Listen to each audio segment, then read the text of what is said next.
Buenos días, muy feliz sábado para todos. Sean muy bienvenidos a la programación de esta mañana. Hoy seremos deleitados en la parte musical por el dúo Última Estación. La historia para los niños será contada por la hermana Ruth Rojas. La oración está a cargo de Barbie Bución. La meditación, la predicación de hoy, la tiene nuestro hermano y amigo Marcelo Falconier. Por eso te invito a que juntos disfrutemos de esta programación.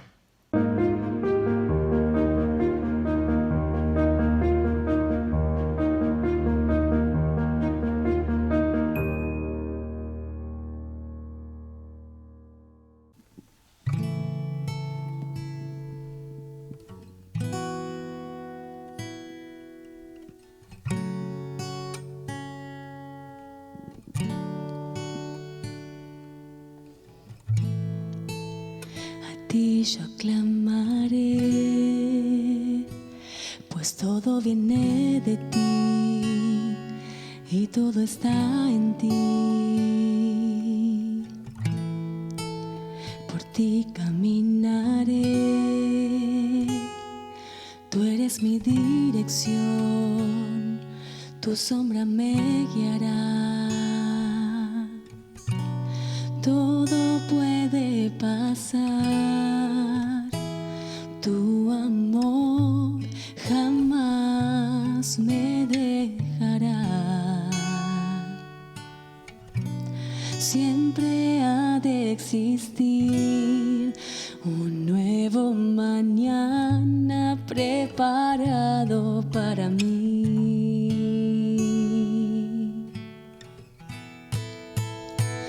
Yo me rindo a tus pies, es todo lo que preciso para vivir. Yo me lanzo a tus brazos, donde encuentro mi refugio, Jesús.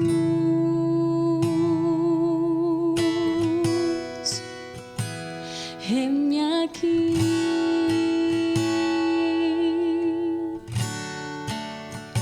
Jesús.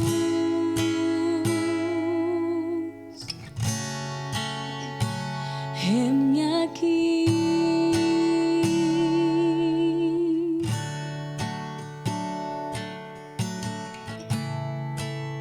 a ti yo clamaré, pues todo viene de ti y todo está en ti. Oh, oh, oh. Por ti caminaré, tú eres mi dirección, tu sombra me guiará. Oh, oh, oh. Todo puede pasar, tu amor jamás me dejará. Siempre ha de existir un nuevo mañana preparado para mí. Oh, yo me rindo a tus pies, es todo lo que preciso para vivir. Yo me lanzo a tus brazos, donde encuentro mi refugio, Jesús.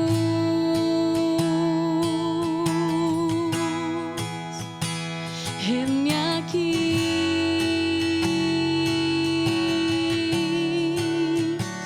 Jesús.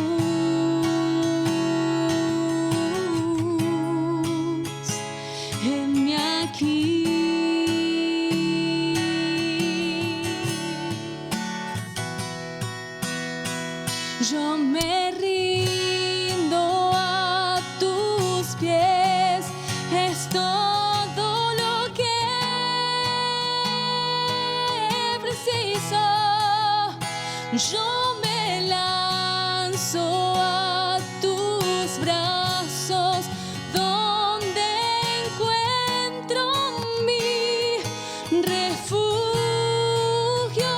Jesús. Oh, heme aquí,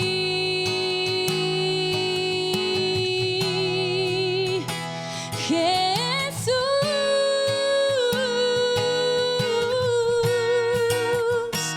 heme aquí.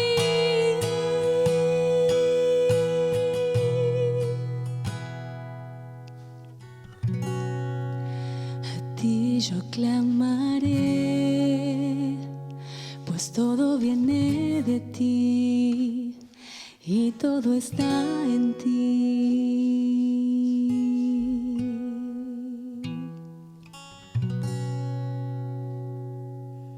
Amén.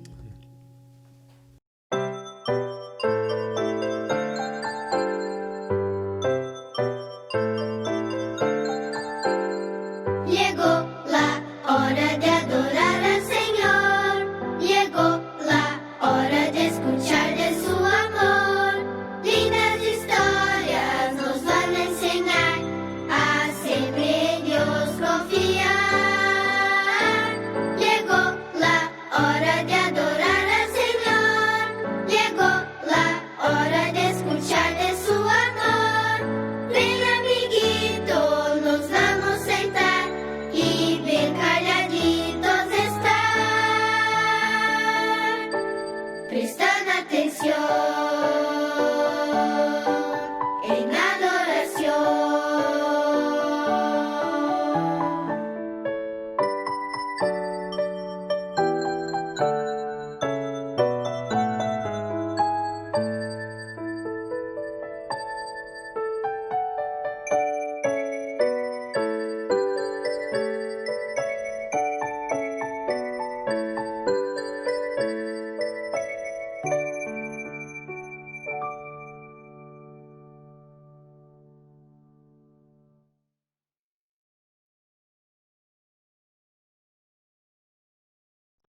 Feliz sábado, niños, que Dios los bendiga. En esta hora tengo que presentarles con mucho gusto la historia bíblica, que lleva como título La bendición de Dios nos enriquece. Animado y feliz por el sueño que había tenido y con la promesa de que Dios lo seguía cuidando, Jacob continuó su viaje hacia el lugar donde vivía la familia de su madre. En el camino, Jacob encontró una bella joven llamada Raquel junto a un pozo. Cuando Raquel lo vio a Jacob, lo saludó muy alegremente. Jacob a primera vista la encontró muy bella y se enamoró de ella. Jacob decidió también entablar linda amistad con Raquel y Raquel la llevó a conocer a su padre.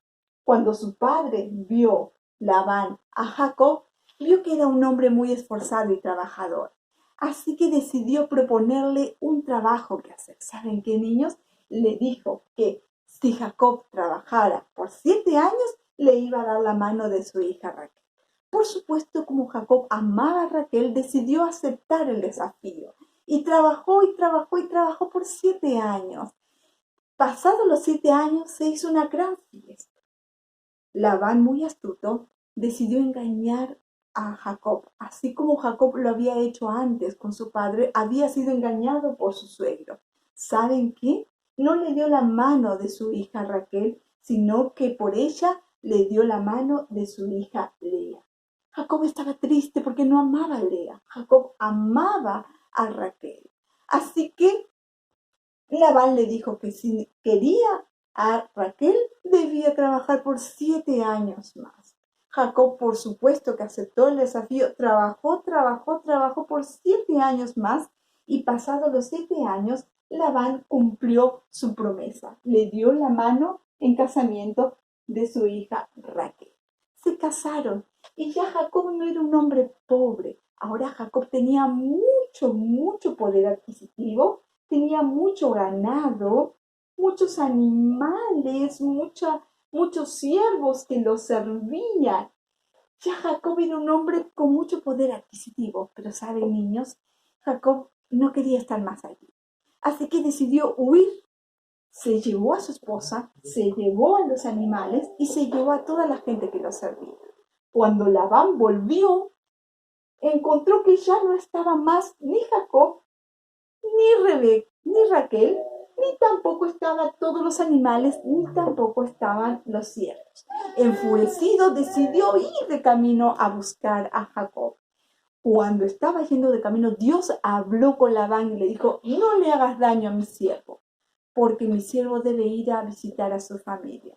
Labán entendió ese mensaje y cuando volvió a ver a Jacob, no lo retó, sino que lo abrazó y le deseó un buen viaje. Por supuesto, Jacob, junto con su esposa, decidieron ir a la casa de sus padres. Y de camino, Jacob tenía mucho miedo porque todavía seguía pensando en lo que había hecho con su hermano y con su padre. Habían pasado 20 años y todavía se preguntaba si su hermano seguía teniendo odio por él, si todavía su padre o su madre estaban vivos. Pero ¿saben qué, niños? Dios puso confianza en el corazón de Jacob. Dios le dijo que no le iba a pasar nada, que él debía marchar de camino a ver a su familia. Y con esa confianza, Jacob siguió su recorrido con su esposa hacia su hogar. Ustedes saben, niños, que cuando nosotros confiamos en Dios, Dios coloca en nosotros confianza, coloca seguridad y sobre todo coloca la plena certeza de que Él todavía nos sigue guiando. Que Dios siga acompañándolos en este día sábado junto a su familia. Dios los bendiga.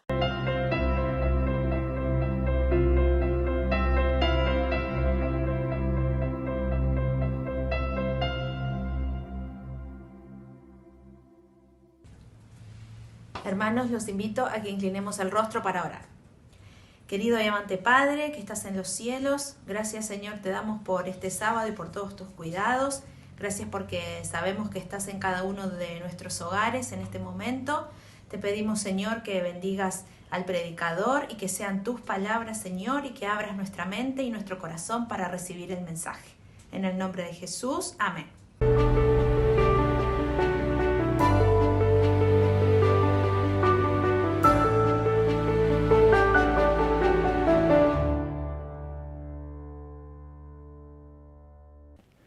Feliz sábado, hermanos. Para mí es un placer estar compartiendo este momento y a pesar de que muchísimas cosas cambiaron, sentir de que nos podemos conectar entre nosotros, especialmente entre nosotros y Dios.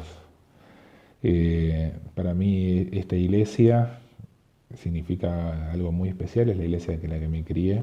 Y aunque en este momento no estamos físicamente en esa iglesia, me siento parte. Como les decía, yo me crié en la Iglesia del Este, o sea que con muchos nos conocemos hace bastante. Dios me regaló amistades y relaciones hermosas. Y con algunos de ustedes nos conocemos mucho menos y eso es muy bueno porque está bueno que en la iglesia vaya llegando gente, se sienta bienvenida. Para los que no nos conocemos tanto, yo soy el hijo de Nora, soy Marcelo.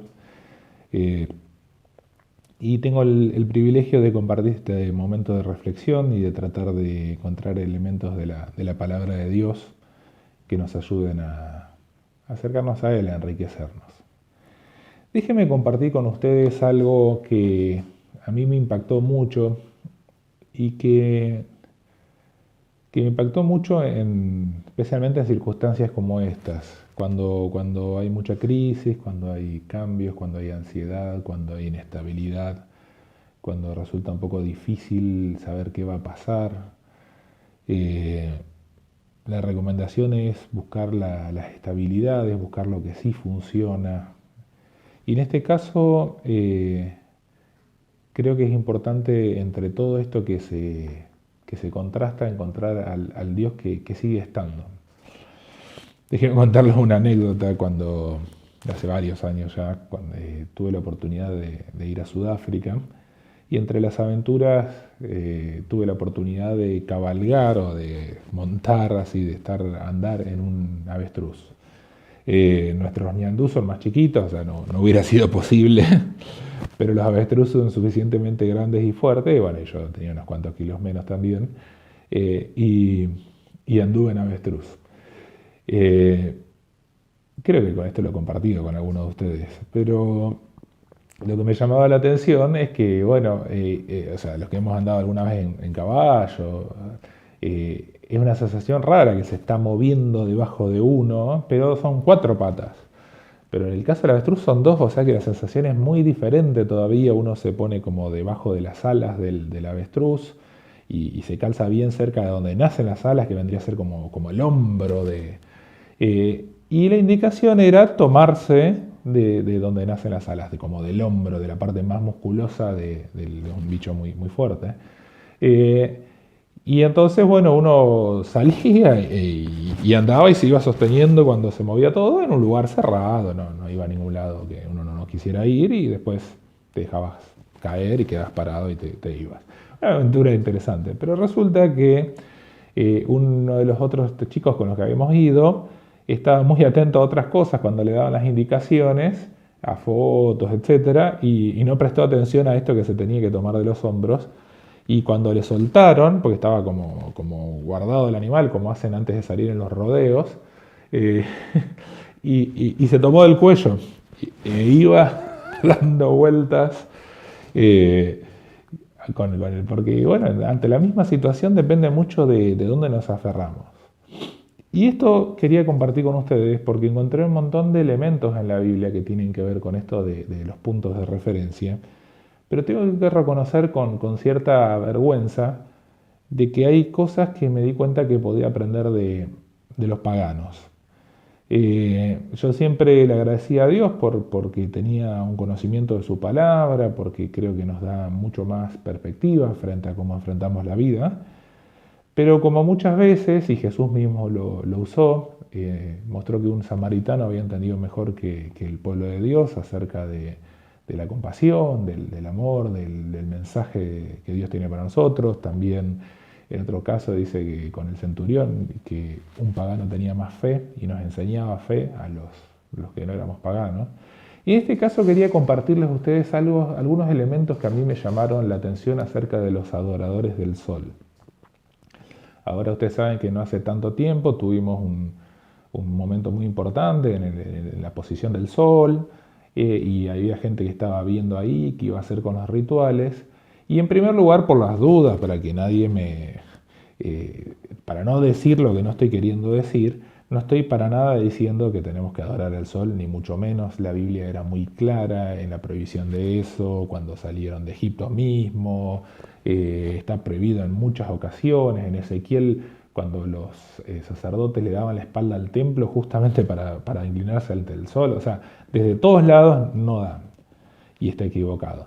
Ahora, lo que me llama la atención es que incluso una perspectiva equivocada, en algunas cosas, ellos habían cultivado una forma de vincularse con su deidad que no existía. En realidad existe el sol, pero no existe como una deidad. Pero que son elementos que me pareció que yo podía aprender, y tal vez alguno de ustedes pueda aprender.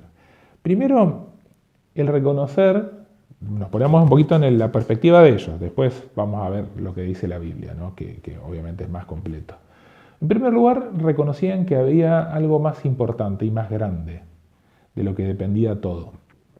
Incluso los más poderosos sabían que hay cosas que ellos no controlaban y que tenían que ver con el sol, el crecimiento, la vida misma. O sea, veían cada vez que iban a comer, cada vez que iban a sembrar, a cosechar, veían en eso más grande que estaba la fuente de la vida, la fuente de todos los elementos. Y también la fuente de la estabilidad, porque yo puedo fallar, me puedo caer, me puedo enfermar. O sea, el pasar por pandemias no es algo nuevo. Hubo otras veces y otros tipos de crisis, pero el sol siempre estaba, o sea, y era lo que les daba seguridad, lo que les daba estabilidad. Y de alguna forma todos los rituales que ellos tenían, los rituales también como que los ponían en contacto con la idea de que había algo más trascendente, que obviamente nuestro Dios es mucho más grande que el Dios del sol, pero había algo más trascendente con lo que ellos se podían quedar tranquilos. Incluso es interesante porque algunas culturas, yo tuve la oportunidad de estar en Machu Picchu y hay una puerta del sol y en un momento específico del año el sol llegaba a un lugar central del santuario de ellos. Pero es interesante porque que las distintas culturas que adoraban el sol tenían rituales en los días más cortos del año para cuidar el sol, porque decían, todo lo que tenemos y todo lo que somos depende del sol y si tenemos que quedarnos con algo, que no se vaya al sol. O sea, que se me puede caer la cosecha, se me puede caer esto, pero que no se me vaya el sol, porque si yo tengo el sol, tengo todo. Tengo lo más importante, tengo la fuente de todo lo demás. En algunos lugares incluso como que lo ataban simbólicamente, pero decían, es más, todavía me acuerdo de un ejercicio que alguien hacía, decía, bueno, si se te quemara la casa, bueno, obviamente primero la gente, pero después de la gente, si tuvieras que sacar una cosa de ese lugar. Nosotros con Pablo tuvimos la experiencia de que se nos queme una pieza donde vivíamos. Bueno, si pudieras sacar una cosa, y en este caso decían el sol, porque todo viene del sol. Ahora, esto de reconocer permanentemente al sol en todo lo que hacían, porque brindaban ofrendas, brindaban sacrificios, tiene que ver con otro aspecto que en este caso todavía eran pueblos politeístas, pero el sol en muchas de esas poblaciones era como lo más importante.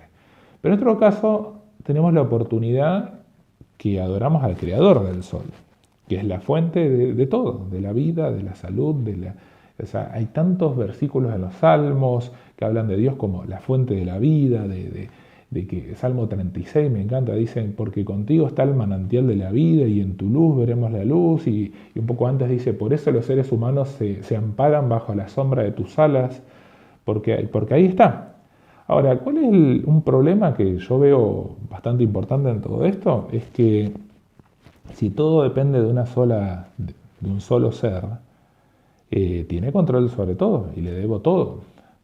Y entonces no me queda otra que caerle bien.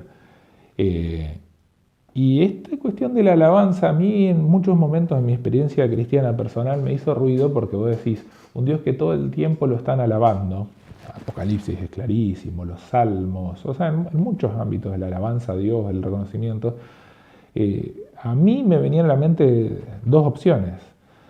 O es un Dios, vieron como hay algunos poderosos, políticos, o de distinta índole, que necesitan gente que constantemente los esté alabando. Qué grande que sos, qué bueno que sos, qué maravilloso que sos, qué poderoso que sos. O es un Dios bastante egoísta, egocéntrico, o hay otra razón que va con eso. Yo quisiera descartar la primera hipótesis, la idea de un Dios egoísta. Cuando Jesús le estaba enseñando a orar a los discípulos, en Mateo 6, estaban muy atentos, porque en general las deidades de los pueblos antiguos no se comunicaban con los seres humanos. Y si se comunicaban ellos, cuando ellos querían. Y en este caso era la oportunidad de que uno se podía comunicar con el otro. Y no sé si les ha pasado a ustedes cuando lo llaman de la compañía de teléfono o uno a un centro de atención al cliente. Uno quisiera hablar directamente con el jefe, con el que manda todo. Y en este caso Jesús le estaba diciendo línea directa con el creador del sol, con el que manda todo, con el que controla todo. Y lo primero que le dice, no seas pagano. No creas que por tu palabrería vas a ser oído, no seas gentil. Y hay una frase, en realidad en muchos lados Elena de White escribe de esto, el libro de la educación cuando explica la misión de Jesús plantea, pero por ejemplo en el deseo de toda la gente, cuando habla de la tentación de Jesús, en el capítulo 12, en la versión digital es la página 89, la frase que voy a leer, es medio al principio del capítulo. Dice, Satanás sabía que no ejercía dominio absoluto sobre el mundo. Veía en los hombres la obra de un poder que resistía a su autoridad. Entonces vio que ahí estaba la clave de que iba a perder su dominio sobre tu vida. Ustedes saben que el plan de Dios para nuestras vidas no es nuestra felicidad, no es nuestro bienestar, es el sometimiento de nuestro. Y entonces decían, acá hay algo que pone en peligro el dominio de Satanás sobre este mundo. Y entonces se lo puso a estudiar. Dice, con intenso interés consideró los sacrificios ofrecidos por Adán y sus hijos. En esta ceremonia discernía el símbolo de la comunión entre la tierra y el cielo. ¿Y qué es lo que hizo? Dice, se dedicó a interceptar esa comunión. Como no la podía cortar, la torció, la tergiversó. Dice, representó falsamente a Dios, así como los ritos que señalaban al Salvador. Los hombres fueron inducidos a temer a Dios como un ser que se deleitaba en la destrucción. Los sacrificios que debían revelar su amor eran ofrecidos únicamente para apaciguar su ira. Yo creo que podemos aprender muchas cosas de estos paganos que empezaban a ver a Dios en todas las cosas que les pasaban. En el trabajo, en la vida cotidiana, y veían que era lo más importante. Ahora, la enorme diferencia que yo encuentro con el Dios de la Biblia es que los sacrificios no son para que Dios se compadezca de nosotros. Sacrificios son para mostrar que Dios está más que pendiente de nuestra vida. Es el Dios que está presente, que está con esto. Por eso entonces uno después lee el Salmo 23, que lo conocemos de chiquito, pero a veces decimos, bueno, es para los nenes, no, es para nosotros.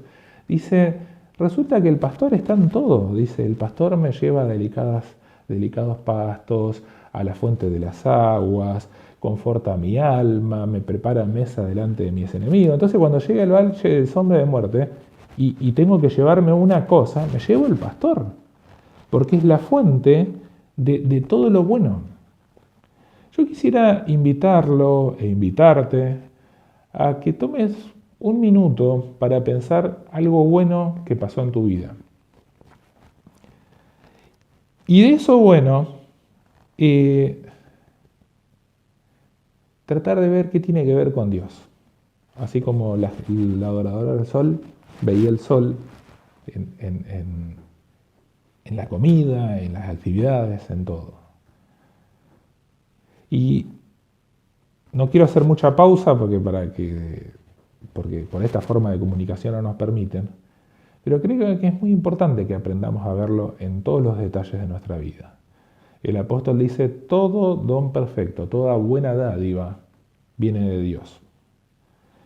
Y el hecho de reconocer a Dios en todas las cosas buenas que nos pasa, no es porque es un Dios egoísta que quiere que le hagan sacrificios y que lo alaben para sentirse bien, para sentir que nos tienes controlados, ni mucho menos.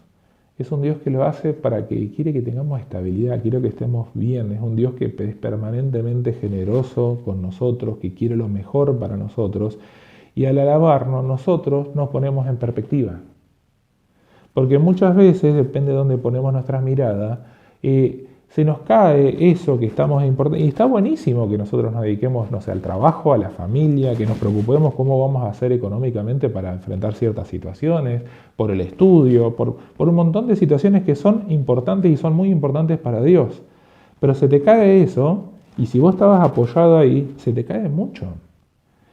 Y en este caso creo que en ese aspecto, estos paganos lo tenían más claro que yo, y tal vez que algunos de ustedes, en el reconocer, de decir, obvio que esto es importante, pero lo más importante es que no se me vaya el sol, que no se me vaya la fuente de todo eso.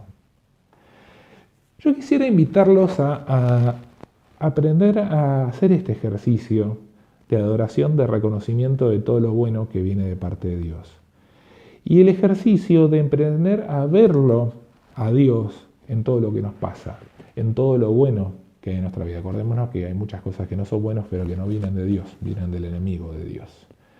Y pensaba en algunos ejemplos. El apóstol, cuando tenía que explicar en Hechos 17, dice, ¿quién es este Dios desconocido? Dice, porque en él nosotros nos movemos, vivimos y somos. Y con todo respeto, pero pienso en la Iglesia del Este, pienso en Javier, pienso en Leopoldo. Me va a decir, no, Marcelo, discúlpame, el movimiento lo explicamos con la biomecánica. Sí, obviamente, y la verdad que yo tendría que aprender muchísimo de la biomecánica, pero la biomecánica no ve todo. Y que no lo vea al creador actuando en nuestro movimiento, no significa que no esté. Y a él lo que sí yo estudio un poco más, que es el aprendizaje, el fenómeno educativo, y yo me di cuenta que todo lo que aprendía desde una perspectiva académica sobre el aprendizaje, no lo tiene en cuenta Dios en cómo aprende una persona, o cómo crece, o cómo se desarrolla, pero porque no lo vea no significa que no está. Acuérdense que nuestro conocimiento humano nos aporta un montón de elementos y hay conocimientos humanos más serios, como el conocimiento científico, más que vale la pena considerar, pero no ve todo. Es más, cuanto más sabe uno de un área, más se da cuenta de todo lo que no se sabe. Pero eso pensándolo a nivel académico, pero pensando en otro, verlo a Dios en el diseño. A mí me encanta la gente que hace cosas estéticas, que decora. Bueno, ahora encima con la pandemia mucha gente se ha puesto a decorar, a hacer cosas. Verlo a Dios. Me encantaba, yo charlaba una vez con mi peluquero. Me decía, me gusta ver la cabeza de la gente en la que yo actué, en la que yo intervine y que de alguna forma le mejoré un poco los rasgos, busqué algo que les quede un poco mejor. Me animo a decir, en el maquillaje bien hecho, en el corte de pelo, en la música.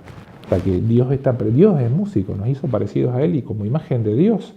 Muchos ahora en la pandemia se pusieron a hacer no solo cuestiones de artesanía, sino huerta o plantar cosas, es decir, wow, Dios es el que produce el crecimiento y nosotros estamos contribuyendo, estamos formando parte de un acto donde ocurre crecimiento, pero que la fuente de todo eso es Dios. Algunos están haciendo, no sé si justo alguno de esta iglesia, pero están haciendo pan con leudado natural, no sé, hay gente que está haciendo de todo tipo de actividades. En todo, empezar a ver al Dios que está presente en tu trabajo, en tu actividad cotidiana, no solamente en los momentos estrictamente espirituales en el sentido convencional de la palabra, sino en toda la vida. Déjenme compartirles